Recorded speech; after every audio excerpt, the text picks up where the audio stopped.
امیر جماعت اسلامی حافظ نعیم نے بجلی کی قیمتوں اور اشرافیہ کی مراعات میں کمی کا مطالبہ کر دیا۔ ملتان میں میڈیا سے گفتگو میں ان کا کہنا تھا کہ 12 جولائی کا دھرنا عوام کو ریلیف دلانے کے لیے ہے، دھرنے کے کوئی سیاسی مقاصد نہیں۔ حق تو عوام کو تحریک انشاءاللہ لوگوں کی نجات کا ذریعہ بنے گی، اللہ نے چاہا، اور اس کے لیے ہم نے یہ فیصلہ کیا ہے کہ 12 تاریخ کو جمعہ کا دن ہوگا۔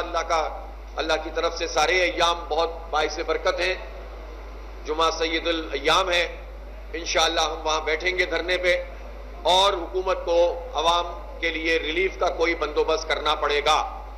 ہمارا دھرنا ہماری ذات کے لیے نہیں ہے، پارٹی کے لیے نہیں ہے، پارٹی کے لوگوں کے کسی ریلیف کے لیے نہیں ہے۔ ہمارا دھرنا یہ ہے کہ ملک کے غریب عوام اور مڈل کلاس لوگوں کا جو جینا دوبھر ہو گیا ہے ان کو ریلیف ملنا چاہیے، بجلی کے بل کم ہونے چاہیے، اور یہ جو اشرافیہ کی مراعات ہے اس کو کم ہونا چاہیے، ان کی فری بجلی ختم ہونی چاہیے، ان کا فری پیٹرول ختم ہونا چاہیے، پیٹرول کی لیوی جو لگا دی گئی ہے اس کو ختم کیا جائے۔